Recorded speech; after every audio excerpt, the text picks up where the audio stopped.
Yakoromogi sa abiriyo mar odiochieng' tarik 26 dwe mar abich nitie kama kare mar mondo mi wayudo weche manyien chenro en mar migago wantiere kod mathoth mwaikoni kata kamano magi weche mawamiyo pek. Jaod bura ma Juja George Kiomburi oyudi kojwang' e puoth kahawa e kaunti ma Kiambu ka en kod hinyruok bang' ji moko ne ng'wane kendo lal kode. Kitu ambao watu wa Kenya wanaweka muhuri yao, lazima Attorney General ahakikishe ya kwamba imefanywa kulingana na katiba yetu. Aneno gai mar do David Marago koni piny owacho chano tiyo kod amuri ma jopiny e puodho winjruoge mag mibadhi. Jatend migawo mar thieth Aden Duale yango komiti moyiedhi madhi ng'iyo kaka itayo okumba mar SHA.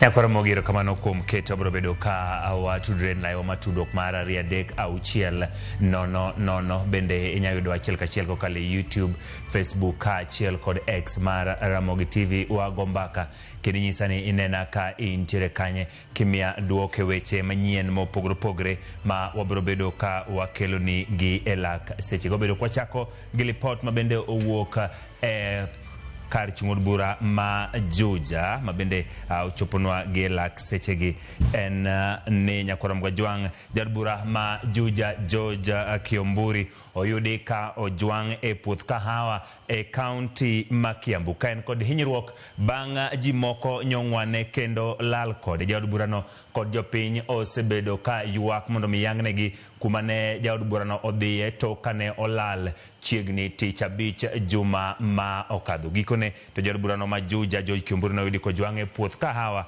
e kaunti ma Kiambu ka en kod hinyruok bang' ji moko nyong'wane kendo lal kode.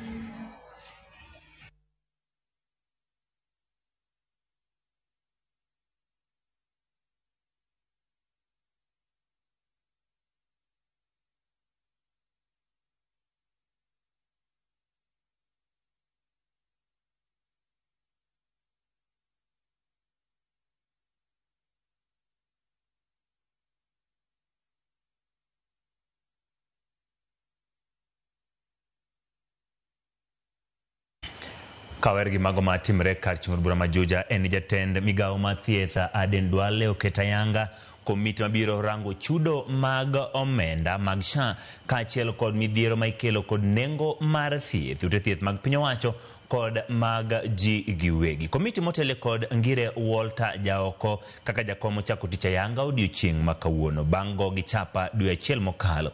Komiti nokalo kuom jakom margi kata kamano ko jatend migawo mar thieth mondo mi oket ler kaka mbalariany ma Nairobi kaachiel gi migawo mar thieth biro pogo omenda mowinjo bed ni konyogi e timo tijegi. Log tich margi biro bedo e mbalariany ma Nairobi.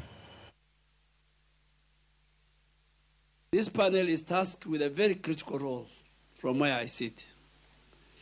And your functions and your mandate is cut out. You are to provide us with expert advice on the design and the review of benefit package and tariffs under our social health authority, under our social health insurance framework. The benefits and package and tariff must be evidence-based. The first health benefits package and tariffs advisory board globally. So we'll be able to learn from other countries that have had this experience much longer than we have. At some point, we just need to understand the clarity in terms of funding and resourcing what proportion will be coming from University of Nairobi and what will be coming from the Ministry of Health to ensure that we conduct our mandate successfully. Kwergi weche mag thieth maneno gai mardo David Marago koni piny owacho mar Kenya Kwanza ni kod paro matio kod amuri mar jopiny pudho chudo moko mag mibadhi madhine ji manok piny owacho magisani ntiere kom.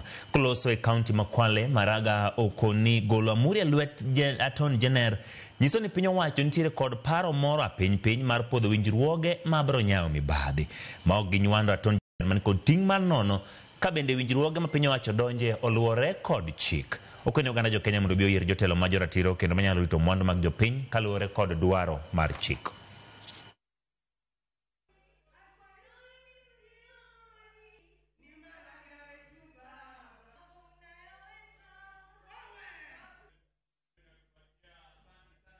Hiyo muhuri ya serikali inatakikana kukaa kwa ofisi ya Attorney General. Ofisi ya Attorney General. Na wakati inawekwa kwa maandishi yoyote kama contract, kama ile contract, Attorney General mwenyewe anatakikana kuwa huko. Kwa nini? Attorney General ndio sheria mkuu, mwanasheria mkuu wa serikali.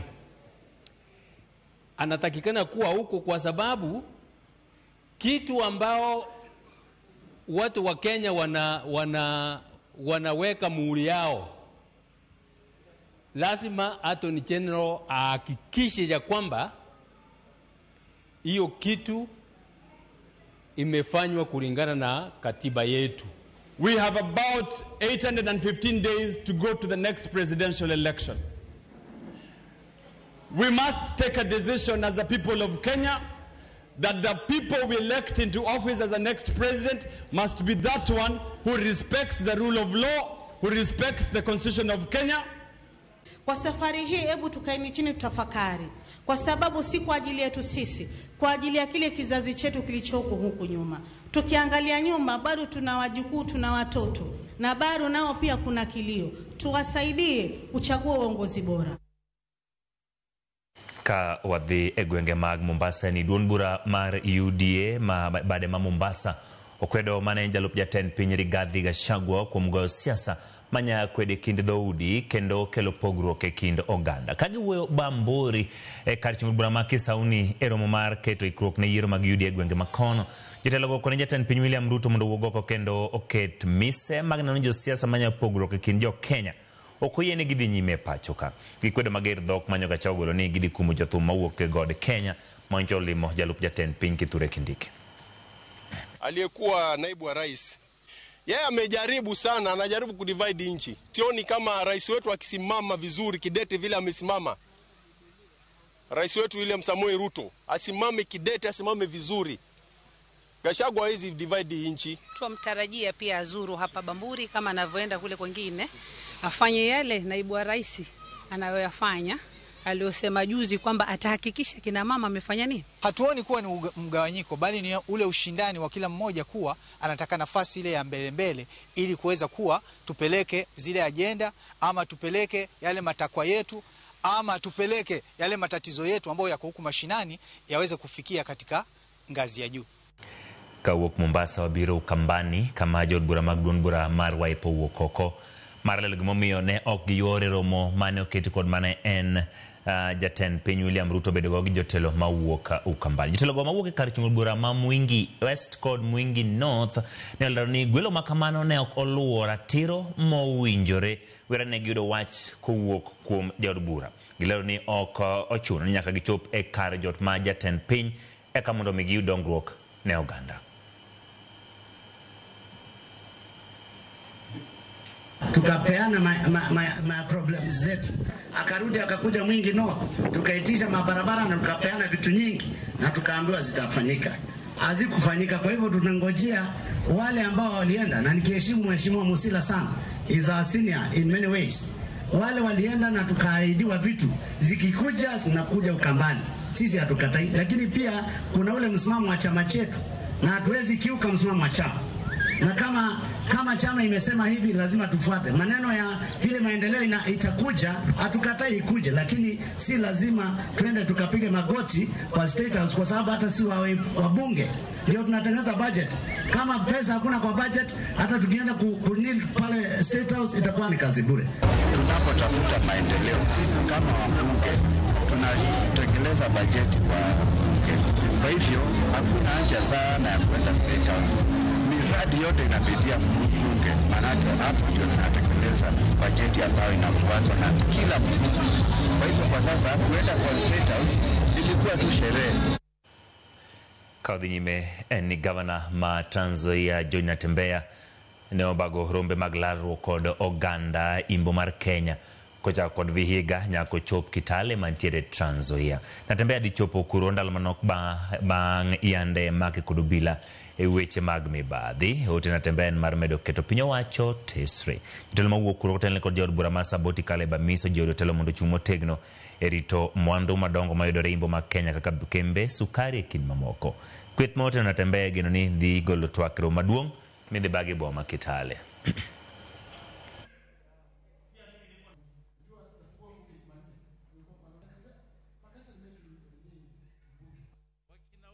Kuna magavana wengi ambao wameiba pesa, wengi sana, tena wako na makosa huko EACC. Then why choose on Natembeya? Because anagonga serikali, anasema tawe. Nimesema mimi sifanyi kazi kwa county, I don't work with him. Hata hiyo tawe hautanipata huko. But when they touch on one of your own, for no good reason, you must be there with them. You must stand. Wacha tuseme ukweli. Kwa hivyo ndugu Caleb, nakushukuru sana kusimama na ndugu Natembeya. Hakuna mwanadamu ambaye hana kasoro moja ama mbili. Lakini we cannot victimize kiongozi wetu kwa mambo ambayo mlisikia. Si mlisikia mambo ambayo yanaendelea? Ya kwa mogito kuinjo weche moteno record gwenge mag imbo mar Kenya. Wakao hiyo matini karakamano kikiri maboro podwa nchi record mathoth moikuni chenro mar migago.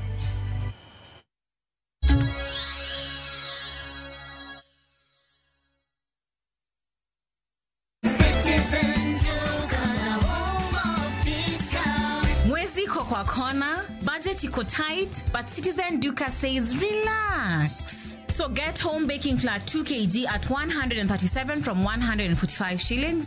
3 liters cooking oil at 789 from 1,025 shillings. 2 kg basmati rice at 589 from 767 shillings. And 12 packets of milk at 539 from 588 shillings. Dial *487*5#. Choose what you want, pay and collect at any Quickmart supermarket near you. Citizen Duka, the home of discounts. Citizen Duka, the home of discounts.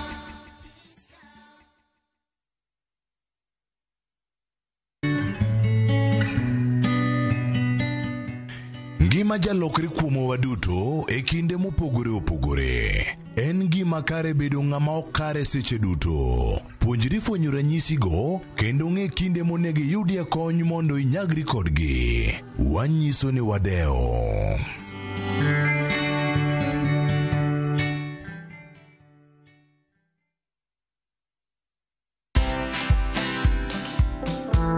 One of the biggest challenges I find entrepreneurs is they don't know how to delegate. They feel they're the only ones who can do things. Other people can do it. You use your mind to build your vision and to do your strategic thinking and maybe to do the connections.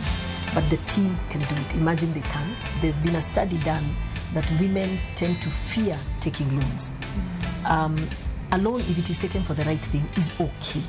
Watch this story and more. Download the Citizen Digital app or visit www.citizendigital.com and find the Citizen Originals portal. Kenya's #1 app, Citizen Digital.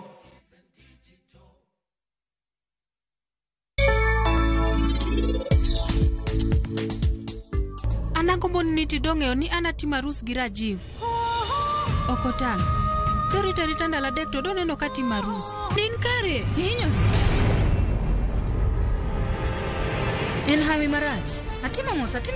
Ini ora ka nikech ng'ato noneno mtok Rakesh machiegni. To kendo ini ora mondo ane such wuon arus. Ukabiwe ngima mar pari mondo bed kama tek. Sani an nyaka konya. Nyaka dhi koma entie.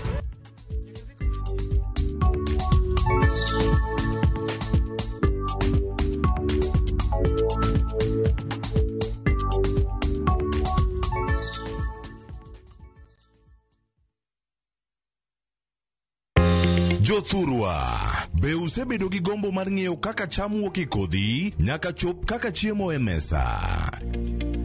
Dibed ni dwaro chako pith makelo omenda, kose dwa chako pur mana mar chiemo e dala? Wakelo ni yore mag chako magi duto e chenro mar pur gi ohala. Pur manyasani kendo manigi okang' mamalo to kelo yuto mathoth. Piny olokre dhi e technology kendo puro kenana pur kaka ne manyachon. Kuonde kwath osedok matin. Tinyalo bet gi dhiang' achiel mar grade tikete e ot tiomone chiemo to chiemo. Pur mchele ber kendo nyalo teri mabor. Ngimani be nyalo lokore gi higa 2 kende kitiye yo morere. Pur gi ohala kelo ni jopur kendo joma olony e weche pur. Chieng' tich adek, saa 1:45 otieno, kik bai.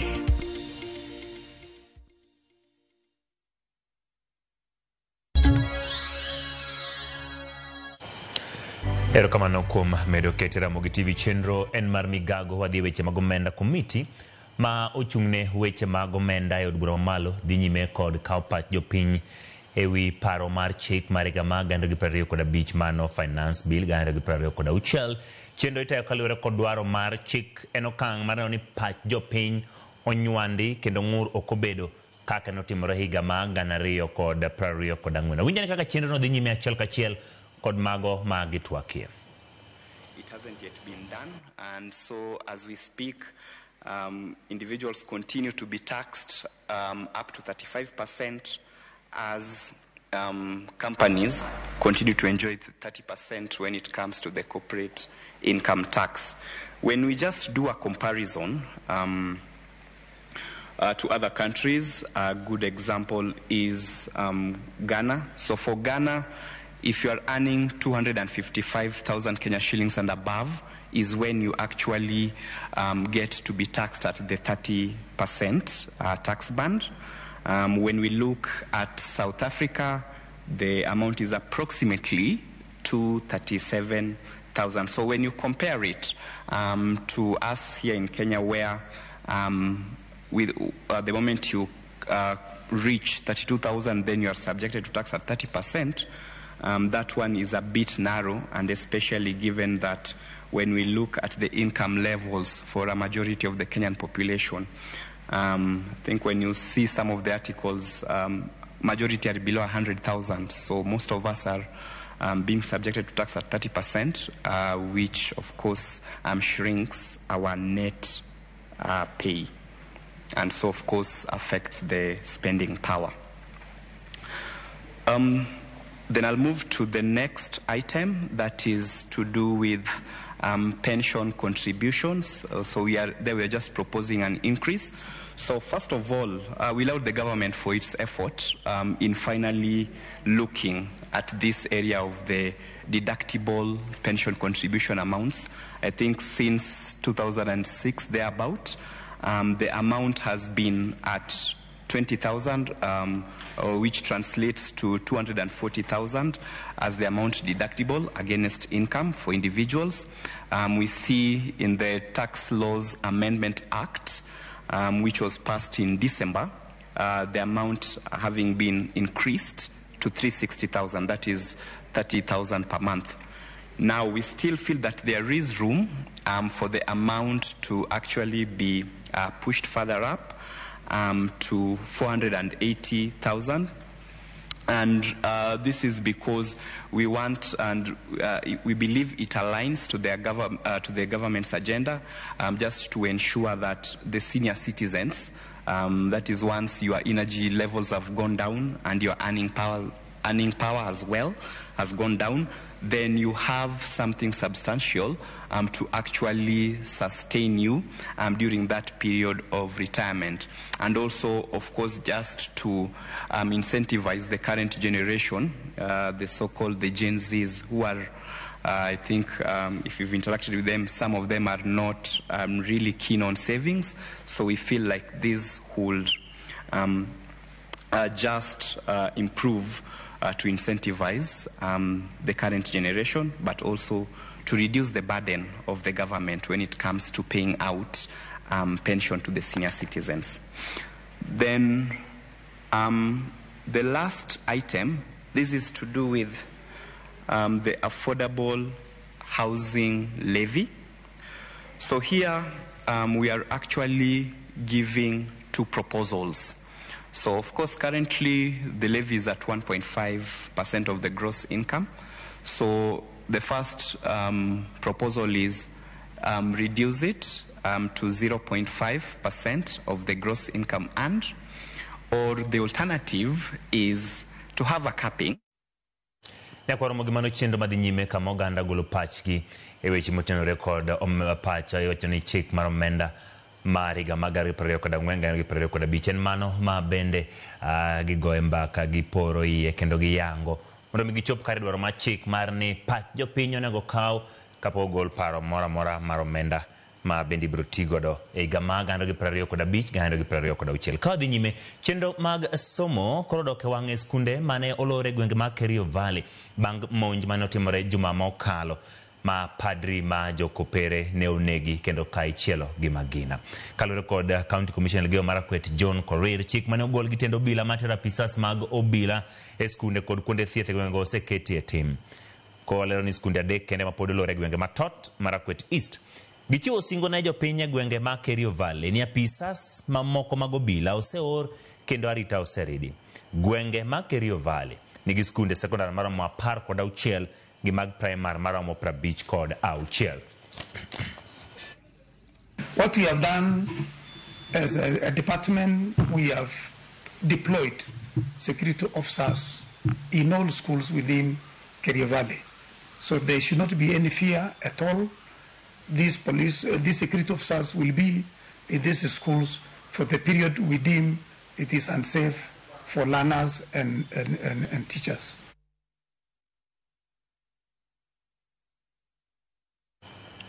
Kauke gwengo eni jakoma put mar some duol mar governors mabende en governor ma Kericho mano Eric Mutai onyiso migao mar omenda mondo neni gimiyo skunde thuolo mokwongo e kinde ma gipogo omenda kowacho ni weche mag somo onego mi pek kaka dwarore.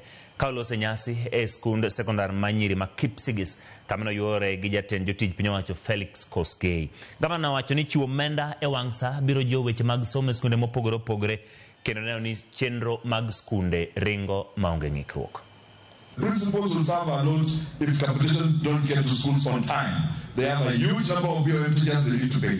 It is my belief that we are going to have conversation so that capitation will be treated as fast charge in the same manner that we are paying banking bills. And each time we are dispatching as government, we'll be able to dispatch capitation in good time. When we had that, the capitation for exams is not in the budget. That one is going to deny students from poor families to sit for exams. I ask that it be reinstated. The government is committed and very keen to ensure that our children, those who are in school, those who are in colleges, those who are in research institutions, play their role adequately well for this country to move forward. Kama chelo jopuonj matie gwenge ma Ongoro kokalo kuom jochung' mag riwruok mar Kupet kod mano mar Nate County ma Isiolo obogo mar dhi e ng'anyo poni piny owacho ok ochopo winjruok mar medo lemo jopuonj maromo 25,000 matie gwenge machal kamago. Jagoro margi Moses Kimero wacho ni gwengego owinjore omi thuolo mokwongo e kinde medo lemo kosea put mochung' ne somo od bura kuom yulo e tich. Gikoni akwedo kowinjo bedie kinde ma imedo jopuonj lemo e pachoka. Jopuonj go miyo piny owacho nyaka joma manyien ma kete tim winjruogno ka giwacho ni dak e gwengego osebedo matek ahinya to nikech omenda matin ma giyudo ma ing'ado gi piny owacho.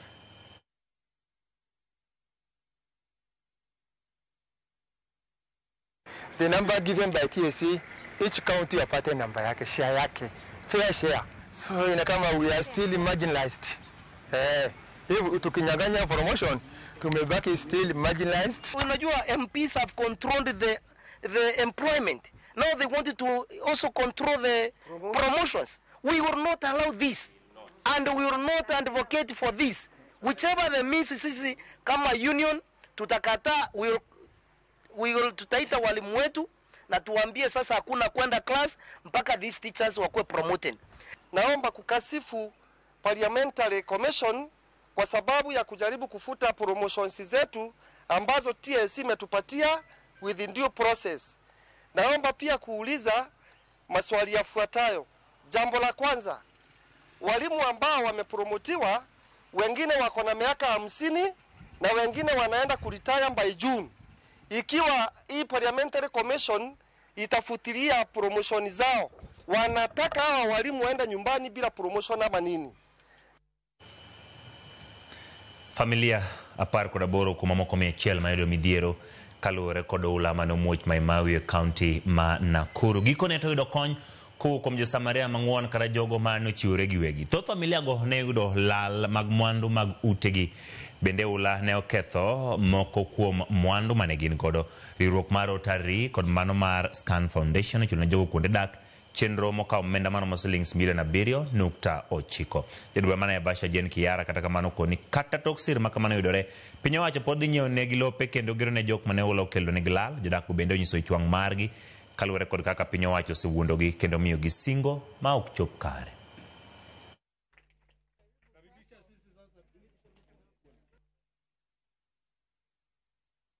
As Rotary, when we came, we only had ability to do 7 houses. With the partnership, we were able to do 18.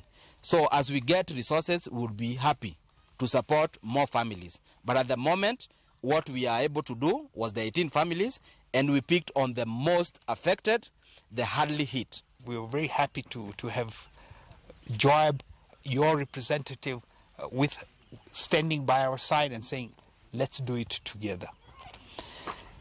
At the end of the day, SCAN financed the building of 11 homes over here, and Rotary Club has financed 7 homes over here. I lost my house with all the households.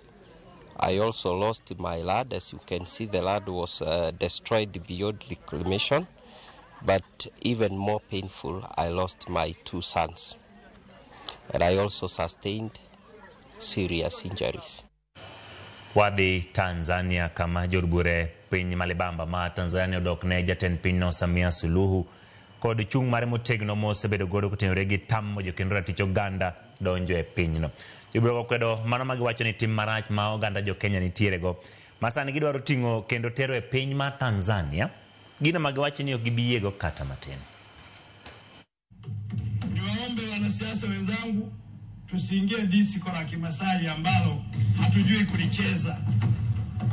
Na hao wenzetu wamekuja kutoka Kenya. Tuwaombe na wao wanaangalia bunge hili. Sisi Tanzania hatuna cha kujifunza Kenya. Hatuna hata kimoja cha kujifunza. Tunawazidi siasa, tunawazidi akili, tunawazidi kila kitu. Na wala swala la Kiingereza sisi sio kipaumbele. Tuna maisha yetu. Kwa hiyo niwaombe sana vyombo vya ulinzi na usalama, usikubali kuruhusu watu hao waje watuharibie nchi yetu. Niwaombe sana. Huyo sijui Mwangu, sijui Mwangi na Manzakarua ndio vinara wa Gen Z kule. Wameharibu nchi yao, wamewekwa na ndani. Wametoka kule wamekuja tena Tanzania. Tunawaomba wa Kenya, hatuna ugomvi na Wakenya wa kawaida. Tuna ugomvi na wanaharakati. Na sisi tuko tayari kupambana nao majukwani. Wakenya wamejitolea, lakini anachora kwamba Gen Z wa Tanzania wamelala. Tunataka tuambie vijana wetu wamejengwa katika misingi ya baba zao. Like father, like son. Tumewafundisha Tumewafundisha vijana wetu uzalendo, ujasiri, uhodari, na tumewafundisha pia kutafuta fedha, si kwa kutukana watu, kuuza maneno kwenye mitandao. Vijana wetu hawataungana na mambo ya kipumbavu, kwa sababu lazima tukubaliane kwamba amani, Biblia inasema katika Isaya 32 mstari wa 17, amani ni zao la haki. Haki tuliyoijenga kwenye taifa hili ndio inayozalisha amani. Winjo ka jo Tanzania wacho ni jo Kenya kik suot umgi e gigo matimore Tanzania wadong' piny. Kodhi nyime kwan jogo madhi e kuonde thieth mag manyo kony bangolo iegi e yo mok ni kare midendo kaka post abortion care ni malo e county ma Migori kaluwore kod lipot mogol kod migao mar thieth e county no. Lipot mogol kod migao mar thieth yango ni kinde mar dweche 2 mokalo rowere manyiri 2 osewito ngimagi bang' golo iye e mabende ok owinjore. Bisa mochung' ne chenro mar Nyode County ma Migori Joseph Okidi wacho ni rowere go ne ogolo iyegi kuonde ma ok ginyal yango ka bende ochop kodgi kuonde thieth ma odeko gino mane okelo tho magi. Jalup siasa mochung' ne chenro mag Nyodo e county jalup apisa mochung' ne chenro mag Nyode County Migori Susana Gunda wacho ni sani gidhi nyime kod puonjo oganda ka ginyalo geng'o golo iye.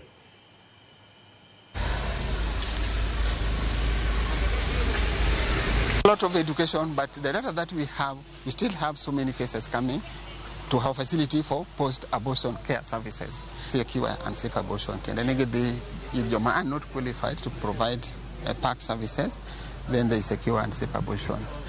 And most cases, when they go to those unsafe places, they don't show up in our facility. Samaber mwanyalo konyogi mondo build care, mondo avoid any complication manyalo timore bang' before the unsafe abortion.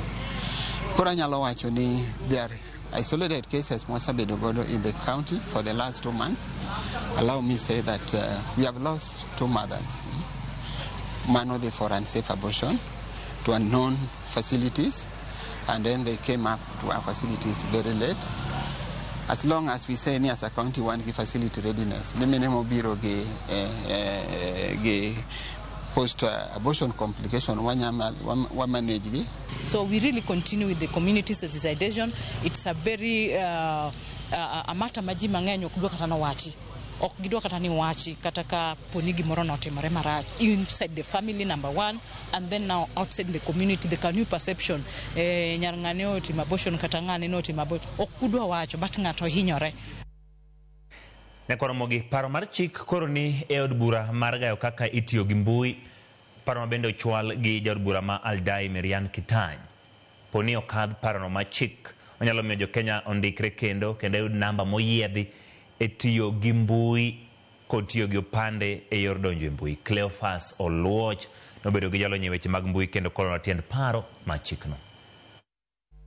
Tarik 22 dwe mar abich higani, oboke man kod paro mar chik mageto loko kaka itayo weche mag tudruok pacho ka ne ochope e apis mar od bura mamalo ma en the Kenya Information and Communication Amendment Act higa mar 2025 ma osir gi jaod bura mar Aldai Merian Kitany.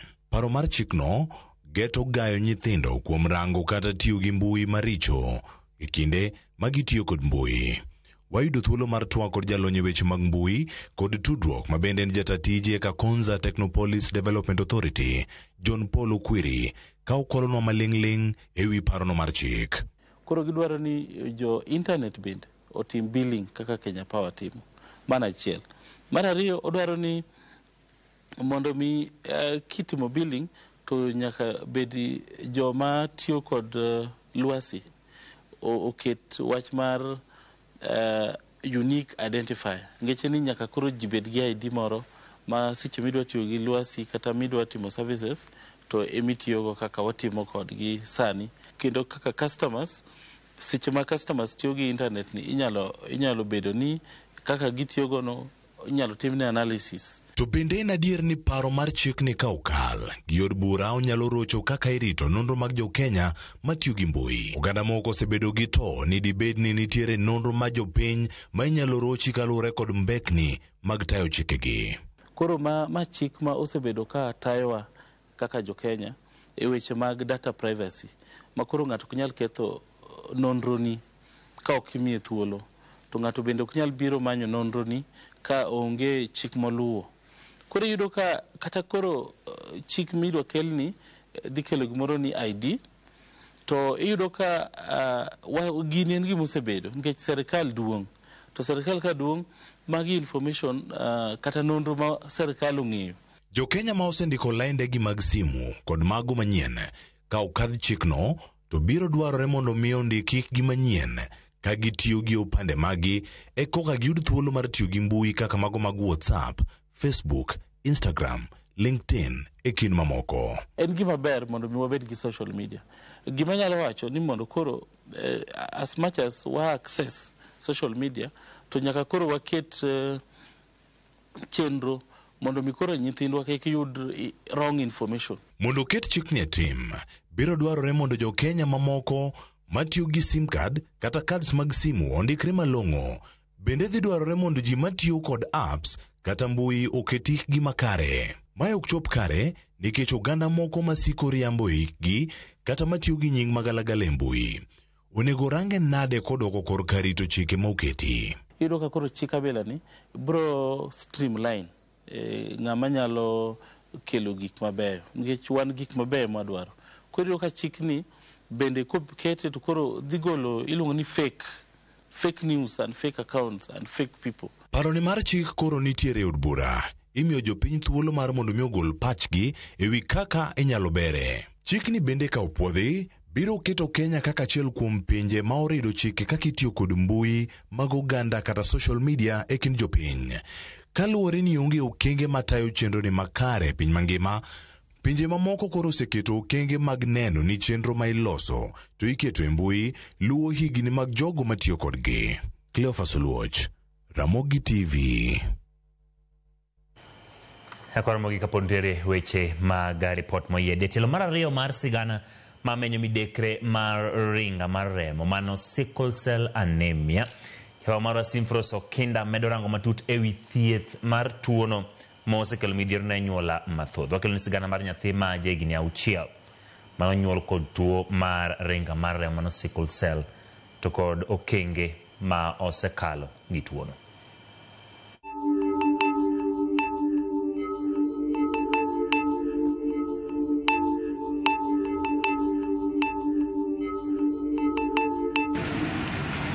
E chuny boma ma Nairobi, e kar dak ma ji yuto gi ni e piny Kariobangi North, nitiere rawera moro maremo mako ngimane mafuanda ka pile ogoyo lweny ma piny ma joma thoth ok ong'eyo. Nabedo gi diagnose gi sickle cell kan 2 years old, Kenyatta National Hospital.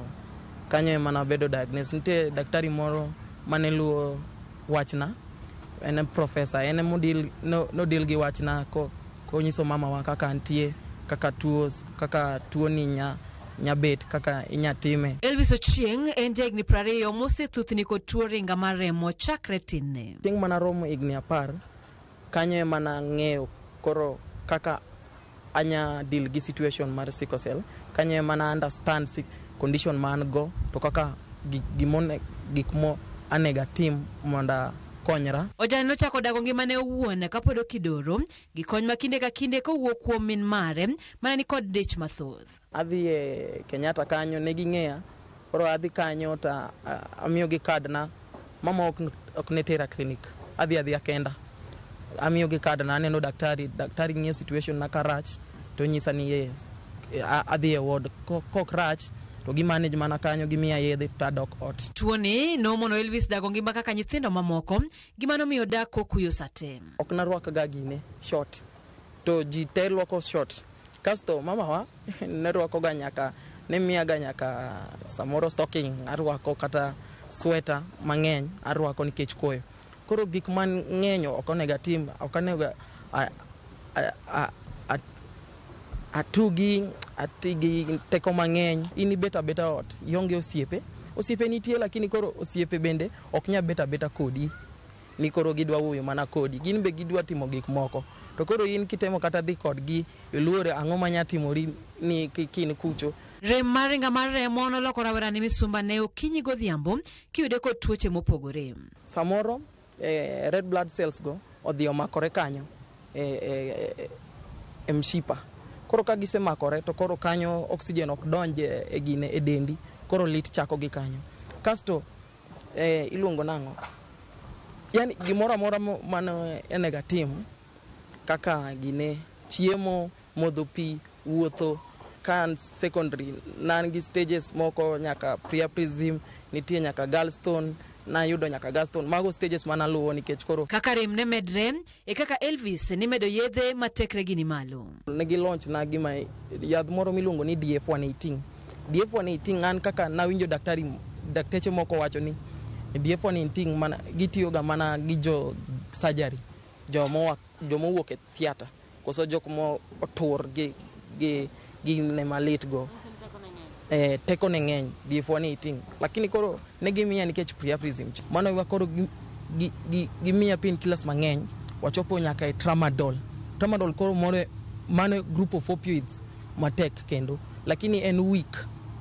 Ko ae tramadol emon wadonje morphine nikech koro rem medore, to kaka omedore to kaka gimedo miya pain killers, denda create gimiluongo ni resistant. Tokso mar min gi rem no medore kod kiondko, gima nomiyo padore kuom yath mar morphine makoro ne gale, gima kata kamano ne ok obudho. Ne gichaka gi injection, kasto kaka nabiro daily basis gas gi situation mar priapism, gindiko na mar syrup. Koro mar syrup no ema natiyogo kaka ne giwacho, ok ni natiyogo kaka giwacho, natiyogo kaka ne giwacho, ginyisa ni tigodo sama in gi rem kende. Aya, kasi tiyogo kamano, kabiro gichako nyisa ni koro tigodo pile ka pile kaka imuonyo ga hydroxyurea gi folic acid. Naere bende nokonya nikech katiyogo anyadhi tugo, anyalo luokora kata gi pi mang'ich, anyalo kasto omiya appetite. Achiemo onge gima luor kata alot kata gimoro makech achama. Kasto nomiya peace cha, koro kaluor kata kan gi crisis kata ka crisis dibiro kiny kata samoro okaluor nikech ang'eni gi drug cha. Yani navedo koro dependent on drug cha. Ma chako wacho ni onge haja mondo adhi ang'o hospital. Kan gi pain an gi morphine kae. Nochopo nyaka kuma nating'o ga granules, achuoyora, amedo pi donje denda gi normal saline. Mos Elvis ne ok ong'eyo ni onyumore e bugo manokunyo wuon. Chieng' mana koso tiyo gi morphine, nawinjo symptoms mapok abedgo. Awinjo ka gima yani awinjo koyo to chieng' rieny. Aya, awinjo ka gima ok adwa bet kumara mora. Awinjo ka gima yo wang' sana. Kasto awinjo ka ok adwa chiemo. Ta awinjo bende denda in very sensitive. Gimora mora awinjo very sensitive. Kasto lit. Kasto yani uya gore.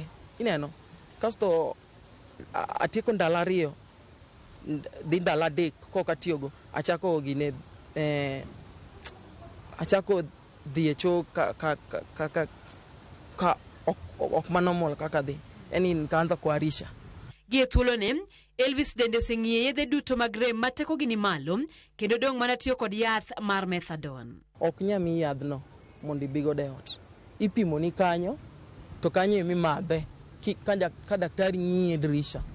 Kasto kineno ka momino okoromi, inyadhi mondo iwachi ni mondo gimedni.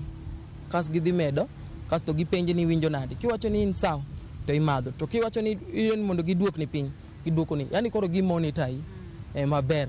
Timadhe daily ka daily. To ochuno nyaka dhi kucho. Makoka dhi. Methadone en very strong molo any drug mora. Koro methadone ni ka kawe, ka koso kawe,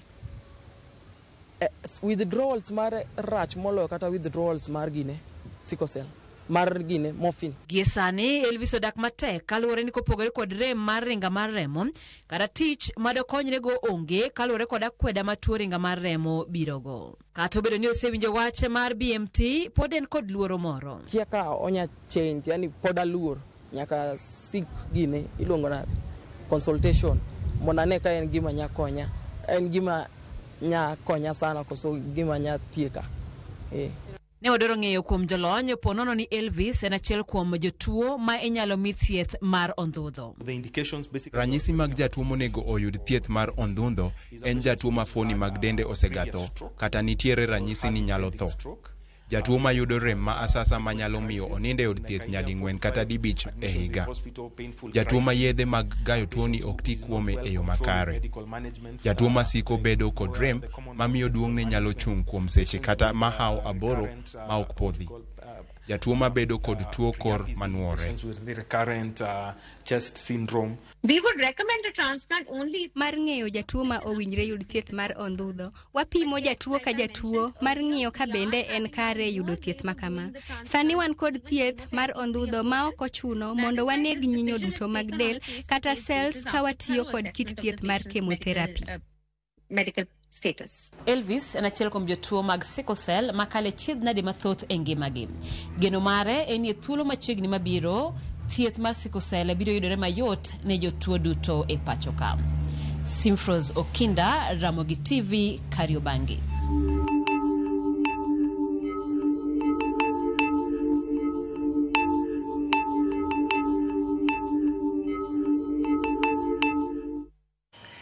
Nekora mogi tokido report moyedhe ma Simfros Okinda wi tuo mar ringa mar remo sickle cell wakao yo kikidhi ambor kodugo wantiero kod weche mag tuke.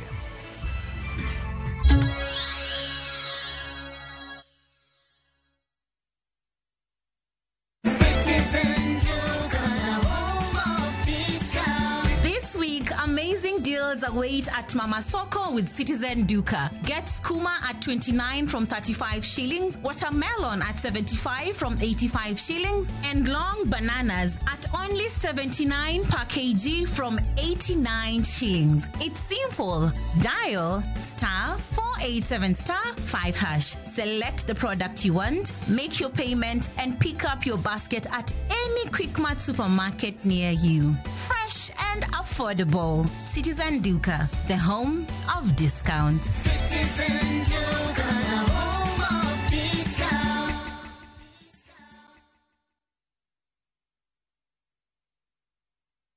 Royal Mabati Factory Limited, dukani achiel kende miyude rang'iny mamalo magoyo itado makare. Yud offers mawan godo ka ichulo atamalo 40, iyud mwandu molosi chieng'no. Yue mos dala ka wakelo ni nono maonge chudo nyaka e dhot. Gochnwa e 022-638-838. Tim order kokalo e www.royalmabati.com. Weche kod chike mantie nyakalo.